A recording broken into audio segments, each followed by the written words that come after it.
have issues with me, I'm very willing to talk to them, and I'm intent on being a very open communicator and actively reaching out to students and organizations on campus. That means that I will be looking to talk to students about issues they have, and when they have those issues, I won't shut them down. I'll be very open and honest about what I can or can't do to change them and why. And that's the main thing about our campaign, is we will give answers about what is possible and what is not, and most importantly, why. Yeah, no, I would say that accountability is impossible without transparency. People can't hold you accountable for the things you do when they don't know what you're doing. And I think that in order to achieve an accountable leadership, we need to actively try to inform people of what's going on. We need to engage people, seek out criticism. We need to seek out critique. I believe that the leadership cannot just be going behind closed doors with administration and talking things out. You need to bring people into the room where things happen. And I think that only then can we have real accountability. Thank you very much for that round. Now we are going to be going into the audience questions, and Laura would just like me to mention that this audience has been very good, and these are some of the best questions she has seen. And we've submitted a lot. Unfortunately, we do have a limited amount of time. Maybe we can find another way to get these questions to the candidates so that we can get answered outside of this debate, but we're going to actually do 4. We usually do 3, but because there have been so many good ones submitted, we're going to do it this way. So we're going to start, and this would be where the Beth and Samantha ticket will answer first. This question is, and again, you'll have up to 2 minutes to respond. How will you work to ensure that our school and its administration steadfastly defends freedom of speech and DEI accommodations and affiliations? Yeah, so I, like many of you, have kind of been watching what's been going on in this country, and I've been terrified, frankly. And I know I'm not the only one here watching here in this room who is worried that we could be next, that we could be the school that gets funding taken from us. We could be the school where someone gets deported for speaking their mind, and I'm terrified. And I think that we need to be very, very active in telling the administration that we cannot be a serious institution, a serious kind of truth-seeking, university if we're willing to compromise our values for a few dollars. I really think that we have to stress this. If we need to mobilize people, we need to get the campus community together to make sure that the policies we have now, whether that's DEI, whether that's freedom of speech, we need to make sure that this is safe. And I think that whether that's talking with unions, whether that's passing legislation, talking with campus organizations, staging demonstrations, we need to protect this, because you cannot have an academic institution where freedom of thought, academic freedom is constantly being threatened. And I really, really, really, really, really think that we have to step up before it's too late. Yeah, do you have anything? Absolutely. I agree with everything that Ben has said. And as I said before, I think the energy on this campus is unique in the way that people are willing to come together to support each other. I think that everyone on this campus agrees that there are alarming things happening in the country right now. We need to get ready to respond and pressure administration to ensure that DEI and other important initiatives stay in place, and that we don't compromise our important inclusivity and freedom of speech on campus just because an administration says that we should for money. John, Sammy, 2 minutes. There's a saying. The saying goes, how we choose to fight is just as important as how we fight for what we fight for. As DEI chair, this is the main initiative that I've been trying to push. Whether it was protecting immigrant students, because as we know, student visas are always on the line every day and of various amount of different circumstances, protecting LGBTQ rights on our campus, and making sure that our minority student community doesn't have to change who they are because of signal words or because of what's said from the top down. One of the projects that we worked on in the DI committee this year, and we worked with MSAF, which is the Minority Student Advisory Board, and I'm gonna say this here, I feel like we should definitely work with them more because it helps to broaden the whole, it helps to see things from a perspective that you've never seen before. One of the projects we worked on was trying to create a committee in which different stakeholders will be able to express their views on different DEI initiatives on this campus and how we can make sure that those initiatives stay in place. That's something, as president, I'll continue to push, and it also comes from experience. I'm from the Bronx, I'm African American, I'm from Ghana. Like, these are just experiences that you have on this campus that are just different. So just the understanding that at any time, any of your rights can be pushed aside for, yes, dollars, but at the end of the day, like, it's just one of those things where it's just kind of like, I know deep down I would never let that happen, so I would help to make sure that doesn't happen to anybody else. A little bit about my experience, or what I have pushed for, is for students to be informed. I did a Know Your Rights training at Douglas Leadership House, along with various other organizations on this campus. And it was a really big thing to make sure that students are informed of things and they're educated. Okay, great question, audience. Here's our second audience question, and this time we'll start with John and Sammy. What are you going to do when you're told no, or when you hit a wall on a project? And there we go. Y'all want the long answer or the simple answer? Y'all want the long answer? And I recently told somebody in life, you're gonna hear no. And you're gonna hear no, and it may not be what you want, but you have to find ways around it. When you're told no, pick up what was dropped and try a different way to get what you need, to get what you want. When it comes to working with administrators, there's always gonna be push and pull, but at the end of the day, if you're smart enough, you'll realize that what's best for the students is what's best for all of us. Being told no is, yes, it may be a roadblock, but it's just the understanding that some things may not be accomplished in the now, but it's as important to advocate for those things. It's as important to advocate for those things as much as you're trying to push for those things to be done. Yes, we may not be able to get everything done in one whole school year, but just the simple fact that if 3 initiatives are done, 4 initiatives are done, maybe even 5 initiatives are done, just understanding that at least we're making step-by-step change for the student body. I think that's important as well, and just realizing that at the end of the day, even though we're told no, we can still keep pushing and still keep advocating, and even though it might, I don't think it's defeatist to understand the realization of a situation. If you know the situation is tense, keep pushing for what you're pushing for, but also know the realities of the situation.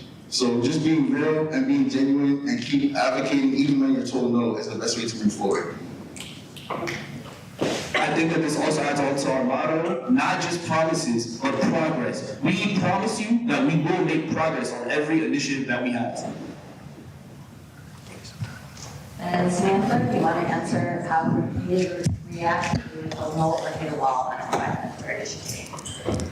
Our campaign is all about transparency. You might have seen our slogan, no empty promises. Does this mean that every promise that we make is going to be fulfilled? No. We know that there are some things that the administration cannot do. We understand that there are things that are not feasible to be done within one school year. But what we want to do is find those answers and publicize them for the student body. When we are given an answer as to why we cannot do something that the entire student body has said that they want, we intend to make that public and say, we tried our hardest, which we will. We will try our hardest to advocate for the things that the student body wants to see most. But if it turns out that those things cannot be done, we will ensure that every single student that cared about that initiative is made aware of exactly why that cannot happen now and what our efforts will be to move forward to making that area of student life better, regardless of being told no on that specific initiative. We are committed to making good on the promises that we have given the student body. But our biggest promise is that if we cannot deliver on the things that you and we want to see, you will know, and you will know why. We will give you answers, and we will give you results. Yeah, and I think, you know, another thing is that it's not just about, you know, trying to get things done, but it's about knowing what things you can get done, right? It's about trying to minimize the amount of no's that you might hear. I think that there are certain areas where small amounts of change for the better can be pursued, and that we should be taking what we can get, right? I really think that if they can give us an inch now, we can take a mile in the future. And I think that there are certain areas where things have just gotten worse, things have declined, areas where there are common sense solutions. I'm not talking about building, you know, 500 new dorm rooms, like simple areas like repurposing, you know, storage space, things that we know can be done.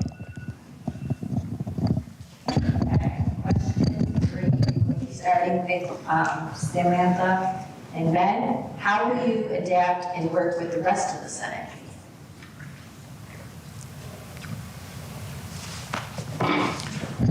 Yeah, I think that the most important thing is to make sure that the rest of the Senate, you know, is kind of in the know and is working with us. I'm on Senate. I know what the processes are like, and I really think that kind of engagement in the things that people care about, the things that pretty much everybody runs on. The issues that every student complains about, I think that these are things that everybody needs to, we need all hands on deck in these issues. I think that there needs to be a kind of a widespread kind of quest for seeking out engagement, and I think that is kind of the whole entirety of the Senate needs to be engaged. We can't leave people behind kind of sitting around pushing pencils, pushing papers? I don't know. So yeah, Sam?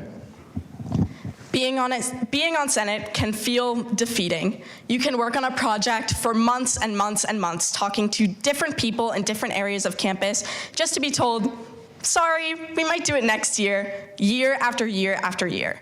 We intend to reach out to senators working on projects, ask them if they need help, but not overstep. Ensure that senators can get their work done and feel supported, and keep ourselves engaged in their projects. Ask them what they're working on, what's important to them, if they need any support from us, and allow them to do their thing.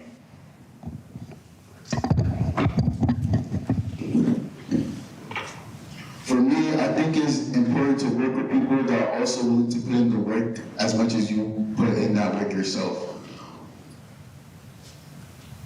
Communicating with senators is very important. I think every senator should be able to put their input into what we're working on. Every senator should be able to express their ideas freely, and every senator should be in the know about all the things that we're working on. I agree with that. I feel like 100% that's what we should do. But on the flip end too, if you're a senator, it should be important for you to be able to put your ideas in the front and not be on the back burner. I think it's also important that if you have ideas, be able to approach the right people and be like, hey, I have an idea. Hey, this is what I want to work on. Do you think this is feasible? Hey, I have an idea. What are your thoughts on this? And yes, all hands on deck is important, but if it's not a team and all hands are not on deck, then how can you move forward? I think working with the city would be very important. I think one big thing about me is I'm very outspoken, as many people may know. I think creating like this relationship with these senators, having transparency and being able to be real with each other when something is going good or something is going bad, be completely honest, as well as when we miss things, such as you miss a Senate meeting or something like that. I want to have real people who really want to be in Senate, not just someone who wants to fill a space and write it on their resume and say, I was in school Senate and this is cool because I accomplished this, this, and that. And yet it's a whole lot of initiatives that you never even solved yourself or been in. I like this that we're going to also end with for these questions part, another positive one in my mind. What is your favorite part about attending U of R, and what do you think the Senate, the essay, not the Senate as a whole, but the essay as a whole has done well? We're going to start with this ticket. Well, can you repeat that question one more time? Sure. What is your favorite part about attending U of R? And then what do you think the essay has done well this year?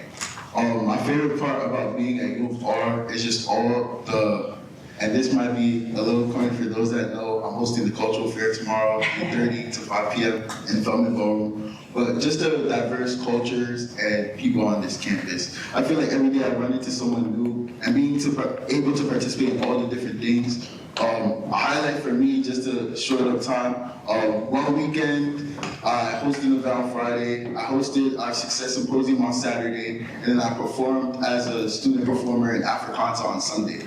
These are very, very, very large opportunities that you get to do only at U of R, and I feel like that's something that has really, really like affected my stay here, and this just what kept me here.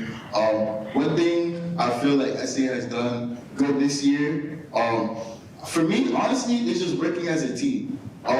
Again, I came into the role of DEI chair for 2 months, and now I'm standing here as a nominee for SA Press. And that was just one thing that I never thought in my 4 years here I would ever do, but just being surrounded by a whole bunch of different like-minded people from different backgrounds and different areas of this campus has just allowed me to grow in ways that I never would have thought I would have grown before. And I feel like that's not only what has been good for SA, but I think that's what's good for the student body as a whole, and I feel like everybody should be able to take advantage of that. One thing I love is the study spaces on campus and the multiple different ones, such as the LH we have a lounge. And it's really cool to sit in there and see multiple different people come in, and you just chat with them sometimes, even if they don't live in the house, as well as the spaces in the iZone. Those are really, really cool, man. I love those. Another cool spot that I like is Stats. I think that's a common place to go. And one thing I think SA has done a good job of is the QR codes. Thank you. Yeah, I think one kind of area where I think this university really is special is just kind of the different kinds of people here. We're one of the most international schools in the country, and I think we really take it for granted just how awesome that is. I know people from all over the world, all walks of life, and I just think it's fascinating, and it's just so awesome to be able to be in such like a huge but small community, if that makes any sense. In terms of what I think student government has done well, I think I'm gonna say just the support we've shown for unions and for workers on this campus. That's one thing that I've been consistently very happy with. I think we've done a very good job. You know, the graduate students are going on strike on, what is it, the 21st? I'm, you know, that we've had them in a few times, and I'm really just proud of you know, the difference that we've been able to make with that and supporting them. I agree. Good. All right. Thank you, audience, for those really good questions. Now we're going to go into what we call our rapid fire round. And so this is going to be, we're just going to go really fast, and we're going to give the first thing that sort of comes to your mind, okay? And I'm going to start, and then you're going to each go, and then the next one, you're going to start, and so on, okay? So, yeah, that's probably good if you take the mics and just pass them. All right? We're going to start with favorite ice cream flavor. Mint chocolate chip. Mint chocolate chip. Strawberry cheesecake. Rocky Road. All right, we're going here. Favorite study place on campus, and when do you start? PRR. Mine the library. iZone. I like Gleason. All right. I like the people. I like the people. No judging, people, no judging. Favorite music playlist for a long road trip? Afrobeats. What's It's a road trip. Your favorite music playlist? Oh, country. Rap. All right. Favorite movie to watch on repeat? Fantastic Mr. Fox. Star Wars, The Revenge of the Sith. I was which one? 10 Things I Hate About You. Does that have to be a movie? Yes.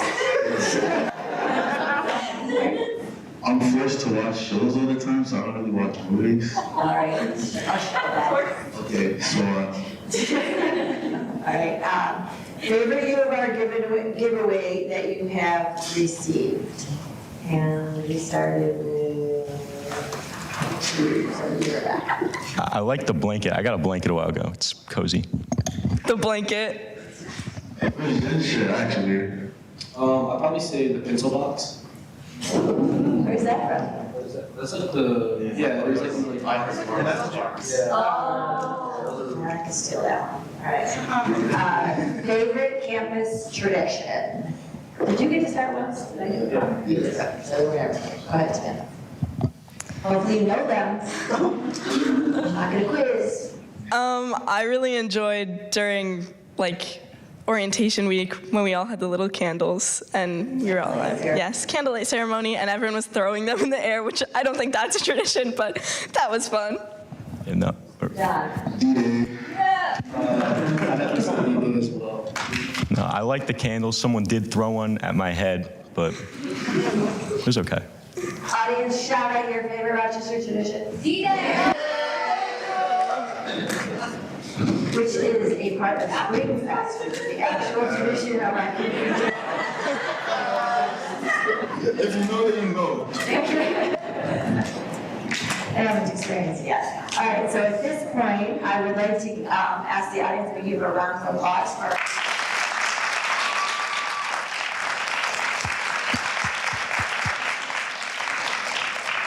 Please let's give a round of applause to our awesome audience.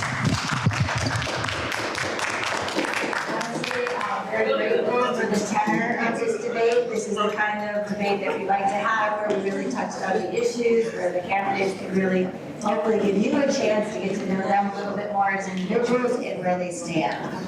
So there's a reminder, after this, there are refreshments out in the lobby where you can mingle and get to know them better. We're also wanting you to know that voting begins, hold on one second, you gotta remember when you can vote. Voting begins Wednesday, April 9th, and will continue on Thursday, April 10th. We'll have unofficial votes on the 11th at CCC. Thank you all for coming.